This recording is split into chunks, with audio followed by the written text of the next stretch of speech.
Hello, welcome to my paradise, and this is Steve Asikin with this lecture in the tangential or gradient slopes analysis. For the first matter, let me try to understand the common market practices that people can get more sales or more revenue if they cut the prices.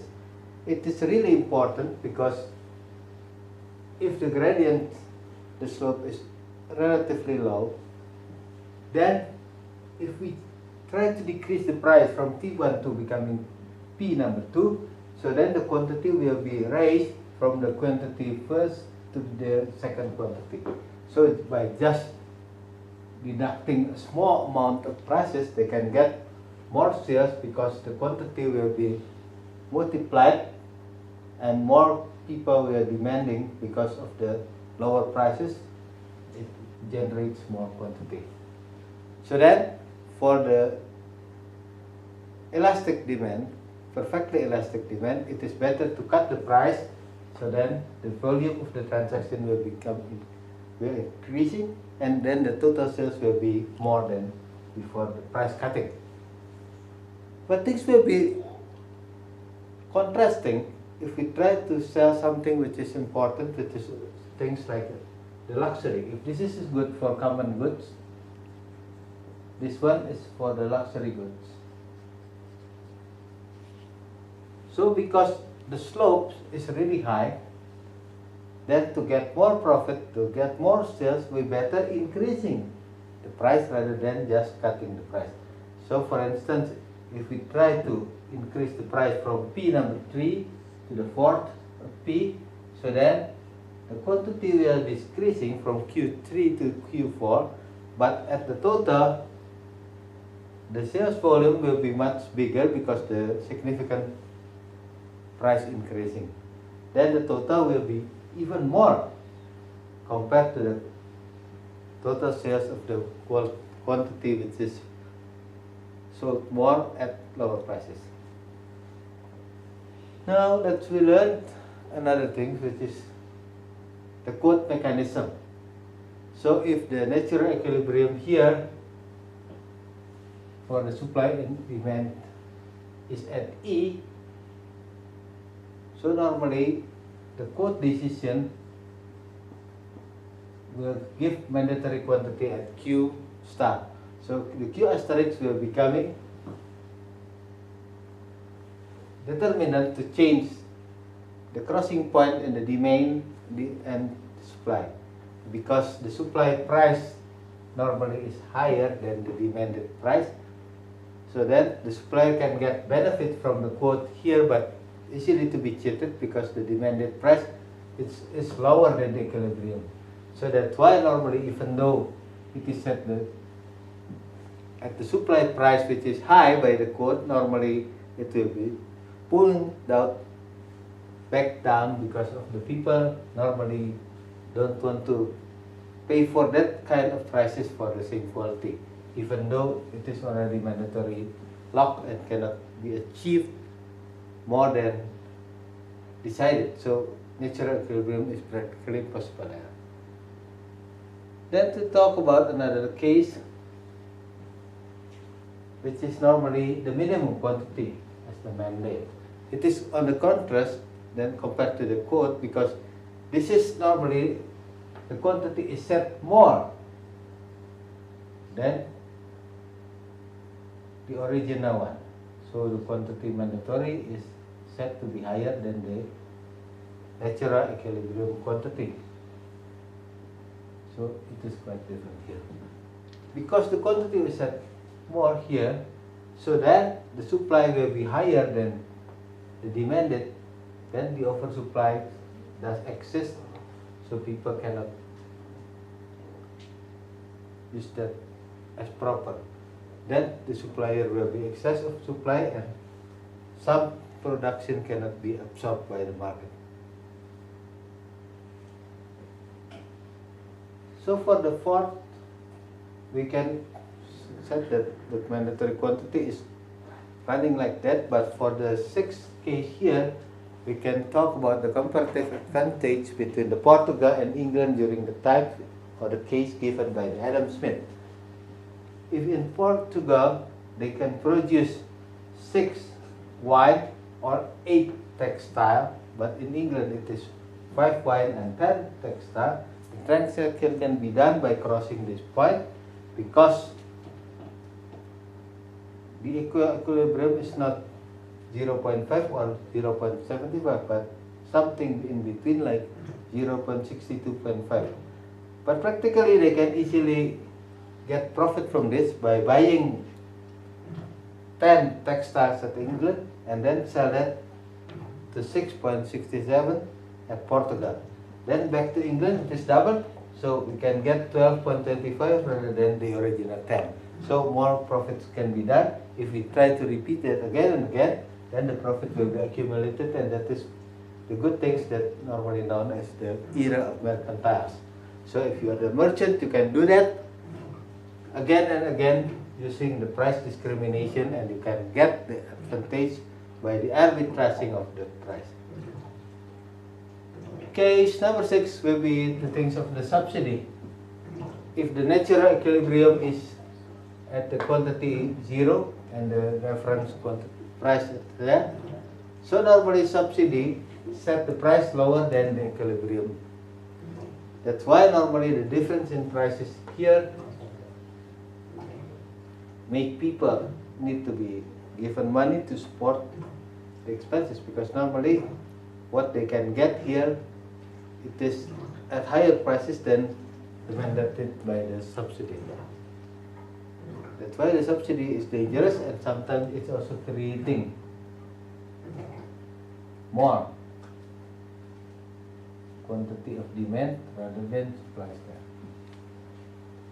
Normally the subsidy is a policy which is familiar, but without the perfect management of that can be easily get cheated, and maybe wrong people can get the benefit of the subsidy and cannot meet the original objective of the country as needed when they set the subsidy. Number 7 here, we talk about the selling price. That is the maximum price which is set below the natural price of the equilibrium here.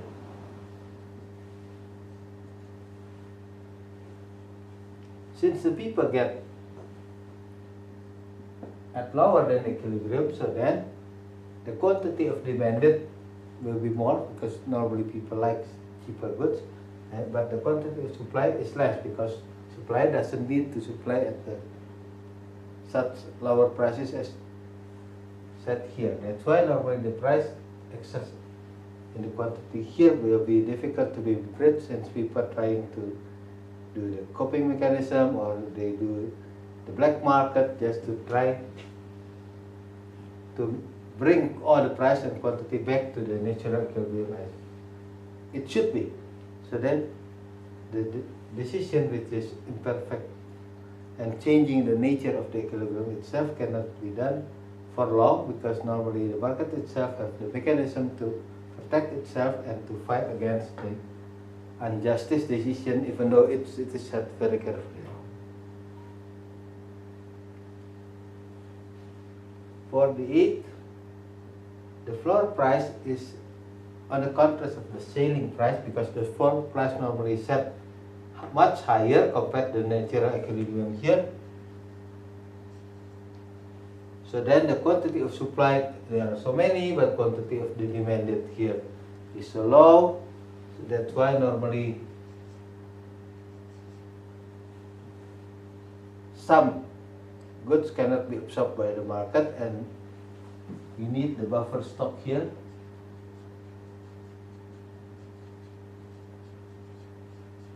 To absorb the products that cannot be easily bought by the market. After we doing 8 studies at a simple differential here, that we try to apply that to a more difficult situation, which is normally using for optimization in the cubic conjuncture market offering of the management. Let's say if we have the demand here is added by BQ, so then the revenue is quantity multiplied by its demand, so then AQ plus B square Q.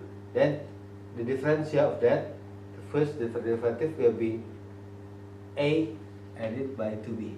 We can note here that both revenue here and the marginal revenue, both demand we have here and the marginal revenue, they have the common intercept at 0.8, which is marginal revenue slopes is double than the demand slope. So the marginal revenue will be seen as the more drastic changes from very high and drop suddenly to very low and very quickly.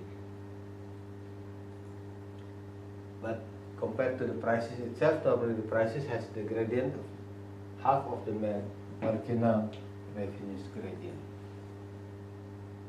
Then when we try to analyze all the things, we can find that the total cost is the fixed cost added by the variable cost, which is TC is FC added by AC. So then if we use the conjuncture using the approach of Douglas for the production, we can find in the function of the cubic function of Q, so that it can be differentiated. It's a component that doesn't have Q, it is the fixed cost, and the other is having Q is the variable one. If we try to average those things, the cell or the component which doesn't have Q will become difficult. That's why normally this will be different between the average cost and the average variable cost, because it is normally regulated by Q alpha divided by the quantity here. Marginal cost itself can be differentiated, so we can have derivative or derived from the equation of the total cost itself. Then we can find this, because marginal cost is beta plus double gamma of the Q, and then added again by triple delta of the square Q. Then both marginal cost and marginal variable and average variable cost, normally they cross at the same point here, 0 point beta. How's about the slope? The slope of marginal cost is higher because normally it will be duplicate and replicate in the quantity component and the square quantity component.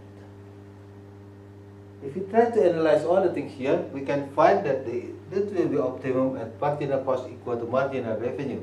When we try to analyze this, combining those two, it becomes the Gaussian square equation. So then we can have the solution is there will be minus of the middle cells here, then more or less added by the square roots of the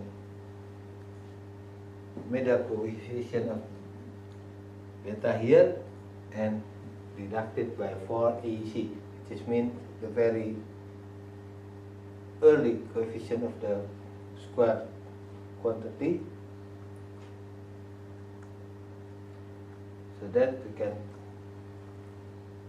note that there will be the maximum or the optimum things that we can achieve in the system production and equation like this.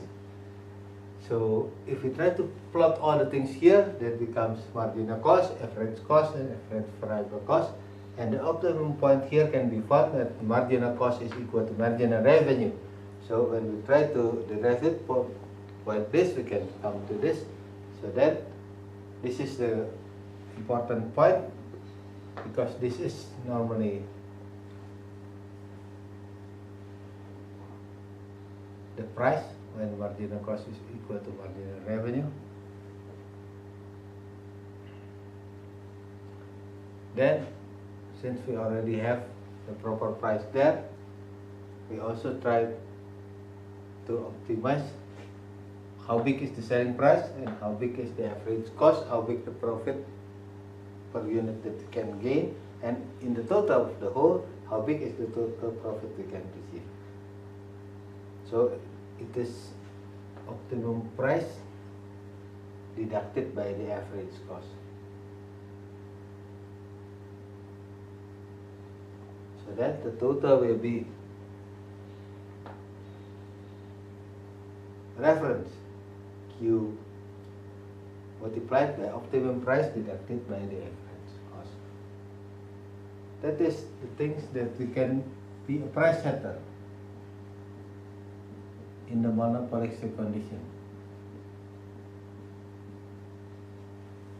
Things will be different if we try to measure the free market competition, because although the function is the same here, the problem is demand, marginal revenue, and price will run at the very horizontal line equal to some coefficient set there. So then here also applied that marginal cost equal to marginal revenue here will be the maximum profit possible. So this is the price and this is the will be the cost or the strategic operational expenses that people must allocate in order to get profit from the quantity sold. So in the fair market optimization, all producers is just a price taker. They cannot make a price because if they change, then other doesn't change, that they will easily come to the losing and bankrupt. So sometimes not all the people like to do that. They just prefer to be following the market power than price taker. So at the rehearsal I can say that the monopolistic information here, the optimization will be for the price setter, and they can produce at any point they think will be the most maximum profit. But for the fair market optimization, normally there will be a demand, the flat demand, and also horizontal one. So then the marginal cost equal to marginal revenue will be here, and then deducted by the cost will be the profit. And this is we can analyze that for the fair market optimization, just the horizontal needs and insensitive formulation here just can give us information and clue how to find the optimum sales and profit in terms of the fair market condition and the price taker people. All the businessmen cannot set the price but must follow the price here. So that is what I can give an illustration and analyze it of the line shape here, and using the calculus, which is at this work is normally mostly taught by Leibniz and Newton, but the graphical here is helpful and we can take the benefit of the main principle that we see here. Thank you.